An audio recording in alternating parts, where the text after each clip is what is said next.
Halo semuanya, selamat pagi. Belakangan ini lagi rame tentang fork ya, yaitu fork dari Flutter Framework yang diinisiasi oleh Matt Carroll. Nah, karena banyak dari teman-teman yang meminta saya untuk membahas dan juga memberikan tanggapan untuk hal ini, maka saya buat video ini.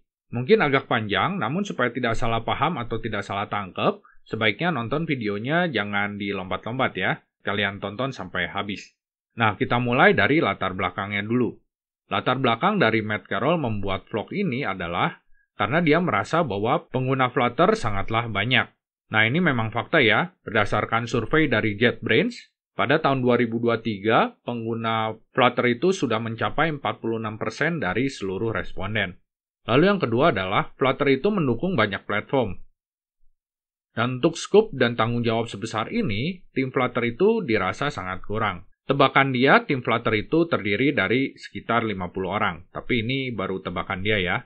Jadi, pada kenyataannya kita nggak tahu. Nah, akibatnya apa?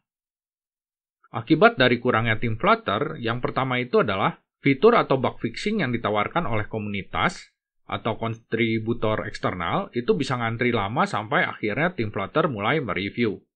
Dan ketika mulai direview, berdasarkan pengalaman yang ia alami sendiri ya, kadang sang kontributor sendiri udah lupa tuh dengan detail dari fitur atau bug fixing atau codingan yang dia tawarkan. Karena udah lama banget, jadinya udah lupa ya. Nah, berdasarkan latar belakang tersebut, menurut dia, community itu adalah solusinya. Kenapa? Karena Flutter Framework itu open source. Bisa dilihat, dipelajari, dan kita juga dapat melakukan perubahan-perubahan. Yang kedua itu adalah Flutter Framework dibuat dengan menggunakan bahasa Dart, yang juga digunakan untuk membuat aplikasi Flutter. Oleh karena itu, semua Flutter developer dan juga package developer yang berpengalaman atau jago ya, itu pasti bisa berkontribusi untuk Flutter Framework. Dengan banyaknya kontributor di komunitas, diharapkan dapat menyelesaikan bug fixing dan juga penerapan fitur dengan lebih cepat. Nah, kenapa nggak bekerja sama aja langsung dengan Flutter Team? Kenapa harus nge-fork nih? Capek-capek nge-fork ya, kenapa? Nah, menurut dia, Flutter Team itu memang sangat welcome dengan kontributor eksternal. Namun, meskipun banyak beberapa developer yang sukses bekerja bareng Flutter Team, namun banyak juga developer yang merasa frustasi atau merasa tidak bisa bekerja bareng dengan Flutter Team.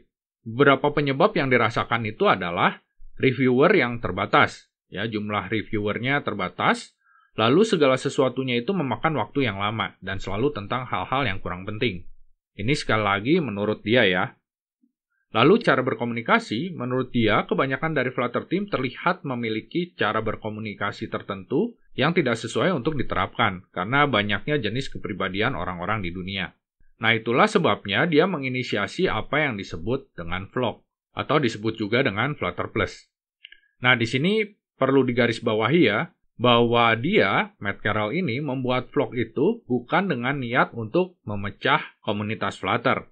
Vlog akan terus mengikuti Flutter sambil menerapkan fitur atau bug fixing yang mereka atau tim vlog rasa perlukan. Di proyek ini, mereka berencana untuk merekrut reviewer yang jauh lebih banyak dibandingkan dengan Flutter Team. Dengan demikian, waktu yang diperlukan untuk review itu akan lebih singkat.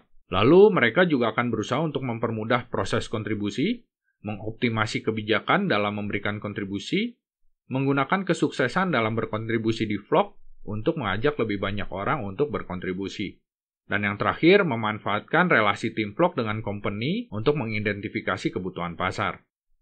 Dengan adanya vlog ini, Flutter Team dapat memilih apakah akan menerapkan bug fixing atau fitur yang ada pada vlog atau tidak, sesuai dengan waktu atau jadwal yang mereka miliki. Nah, komunitas juga tidak akan terkekang oleh ketersediaan waktunya Flutter Team. Mereka dapat menggunakan vlog sebagai solusi dari kebutuhan mereka yang dirasa urgent. Itu tujuannya. Di bagian bawah ini, itu adalah cara bagaimana kalian bisa ikut terlibat ya atau berkontribusi. Kalian bisa baca lengkapnya di sini ya. Kalau kalian ingin lebih lengkap lagi ya, kalian bisa baca aja. Nah, sekarang tanggapan saya untuk vlog ini. Untuk latar belakang atau alasan pembuatan vlog ini, saya rasa banyak yang sebenarnya merupakan pendapat dia, jadi masih personal ya, bukan berdasarkan data yang sesungguhnya. Lalu untuk cara berkomunikasi yang dia rasa kaku atau terlalu membatasi. Nah, menurut saya ini adalah sesuatu yang wajar, setiap perusahaan pasti memiliki standarnya masing-masing. Mereka juga tidak bisa sembarangan menambahkan sesuatu ke dalam Flutter tanpa adanya quality control yang ketat. Karena kalau tidak begitu, Flutter Framework ini bisa jadi framework yang acak-acakan ya, karena semua itu bisa masuk dengan mudah. Ya, jadi nggak rapi pasti. Dan yang ketiga, menurut saya, melakukan fork itu bukanlah solusi. Ini justru akan mempersulit. Jika menggabungkan satu fitur atau bug fixing aja udah susah ya, udah lama nih, apalagi menggabungkan dua buah Flutter Framework yang fitur dan bug fixingnya itu beda ya. Yang Flutter resminya seperti apa, lalu ada fork cloningan dari Flutter ini, ya, atau fork dari Flutter ini, yang udah memiliki fitur-fitur yang beda-beda ya. Nah itu bakalan lebih susah lagi. Misalnya nih ya, di fork ada 10 fitur yang udah ditambahin nih. Lalu Flutter Team menganggap ada 3 fitur yang sangat bagus dan pengen dimasukkan ke dalam Flutter. Nah ini akan menjadi lebih sulit jika ternyata ketiga fitur tersebut menggunakan atau terkait dengan fitur-fitur lain yang dianggap tidak perlu atau tidak bagus untuk diterapkan ke dalam Flutter. Ini akan jadi kerjaan baru nih, karena fitur yang mau ditambahkan itu harus dipecah dulu ya, harus dilepas-lepaskan dari fitur-fitur lainnya yang tidak ingin ditambahkan ke Flutter. Baru bisa digabungkan. Jadi ini malah lebih repot. Jadi menurut saya, kontribusi yang paling tepat itu adalah membuat package untuk fitur di Flutter yang dianggap masih memiliki bug atau fitur yang masih belum ada di Flutter. Contohnya ya, anggaplah fitur untuk mengambil gambar dari Android itu masih ada bug dan kita tahu solusinya nih. Nah, sambil nunggu rekomendasi kita diterima oleh Flutter Team, alangkah lebih baik jika kita membuat package untuk mengambil gambar yang sudah kita hilangkan bug-nya. Jadi, komunitas tuh bisa menggunakan package kita yang udah diperbaiki bug-nya, alih-alih menggunakan fitur yang ada di Flutter-nya, sambil menunggu bug tersebut diperbaiki. Nah, kira-kira seperti itu. Salah satu contoh nyata dari saran saya ini adalah Shield Class. Sebelum Dart3, nggak ada itu yang namanya Shield Class. Nah, karena Remy, pembuat package provider dan Riverpod itu, merasa bahwa Shield Class ini perlu, maka ia membuat sebuah package yang dinamai Freeze. Untuk membuat sebuah kelas biasa memiliki perilaku seperti Shield Class. Ini dapat menjadi solusi bagi para Flutter developer yang merasa perlu adanya Shield Class, namun saat itu belum ada pada Dart. Kalau sekarang udah ada ya Shield Class-nya, jadi nggak harus menggunakan Freeze juga udah bisa. Tapi kalau dulu sebelum ada Shield Class, nah kita bisa menggunakan Freeze sebagai alternatif. Nah, tanggapan positif dari saya mengenai vlog ini adalah ini menjadi salah satu bukti lain bahwa banyak banget developer dan company yang merasa terbantu dengan adanya Flutter. Ini juga membuktikan bahwa masih ada orang yang rela capek untuk membuat Flutter menjadi lebih baik. Jadi bagi kalian yang kemarin itu takut ya bahwa Flutter akan di-stop Google, seharusnya bisa menjadi lebih tenang sekarang. Karena jika Flutter di-stop oleh Google, sangat besar kemungkinan bahwa Flutter akan dilanjutkan oleh komunitas. Apalagi banyak banget developer yang sudah merasa terbantu dengan adanya Flutter ini. Dan juga banyak company yang malah bisnis usahanya itu berkaitan dengan Flutter ya. Contohnya ini nih, Flutterflow. Flutterflow ini company yang bisnis usahanya itu terkait erat dengan Flutter ya. Dia untuk membuat UI Flutter. Lalu ada juga Very Good Venture, ini juga sama. Ini adalah company yang terkait erat dengan Flutter. Jadi banyak banget yang bergantung sama Flutter ini. Jadi kalau sampai Flutter dihentikan, besar kemungkinan akan dilanjutkan oleh komunitas. Nah, sebenarnya ada nggak sih sebuah contoh framework yang di-stop oleh pembuatnya dan akhirnya dilanjutkan oleh komunitas? Ada. Contohnya adalah XNA, yaitu game framework buatan Microsoft yang di-stop pada tahun 2014. Nah, XNA ini banyak digunakan oleh game developer indie untuk membuat game. Setelah XNA di-stop, komunitas akhirnya melanjutkannya dengan membuat monogame, yaitu game framework yang sama persis dengan XNA. Nah, monogame ini masih terus ada dan dikembangkan hingga saat ini tahun 2024, yaitu 10 tahun sejak XNA diberhentikan oleh Microsoft. Jadi kita nggak perlu khawatir ya, kalau misalnya Flutter itu sampai di-stop oleh Google. Karena besar kemungkinan ada yang mau ngelanjutin.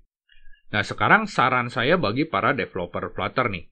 Ini adalah opini pribadi saya ya, jadi boleh diikuti, boleh juga nggak. Yang pertama itu adalah kita tetap stay di Flutter Framework. Kenapa? Karena Flutter Framework itu adalah framework resminya yang disupport oleh Google. Jika kita pindah ke Flock, itu akan sangat beresiko. Flock ini diinisiasi oleh satu orang atau setidaknya 2 orang ya. Kalau kita lihat di bawah, ada Matt Carroll sama ada Jesse Ezel. Nah, ini kan belum tentu semua komunitas mendukung ya. Mungkin ada yang mendukung, tapi ada juga mungkin yang nggak mendukung. Nah, kalau misalnya harapan dari vlog ini tidak tercapai, lalu akhirnya vlog ini gagal ya, vlog ini berhenti. Nah, yang pusing itu kita, karena kita harus mengembalikan project-project kita ke Flutter Framework yang resminya ya. Yang jelas fitur-fiturnya juga pasti berbeda dengan vlog yang udah ditambahin macam-macam. Jadi malah kitanya yang pusing nantinya. Jadi ini terlalu beresiko menurut saya. Kalau menurut kalian ini tidak beresiko dan lebih menyenangkan karena mungkin lebih banyak fiturnya dan sebagainya, itu terserah kalian ya. Lalu yang kedua, bagi yang merasa ada kekurangan pada Flutter dan ingin berkontribusi, namun tidak ingin menunggu lama dari reviewer Flutter Team. Nah, kalian dapat berkontribusi dengan membuat package yang dapat menjadi solusi dari kekurangan tersebut. Jadi bikin package saja ya supaya bisa digunakan oleh banyak orang. Siapa tahu package tersebut malah jadi terkenal, banyak dipakai oleh developer di seluruh dunia, dan ternyata Flutter Team ngerasa itu penting, bisa aja itu nanti diambil atau diadopsi menjadi salah satu fitur dari Flutter-nya. Mungkin segitu aja ya tanggapan dan saran dari saya, semoga dapat menjadi masukan bagi teman-teman semua mengenai vlog ini. Jika kalian punya pendapat atau pandangan lain, boleh juga tulis di kolom komentar ya. Tapi jangan ribut ya di sana ya, jangan sampai berantem. Oke, sekian video kali ini. Sampai jumpa di video lainnya.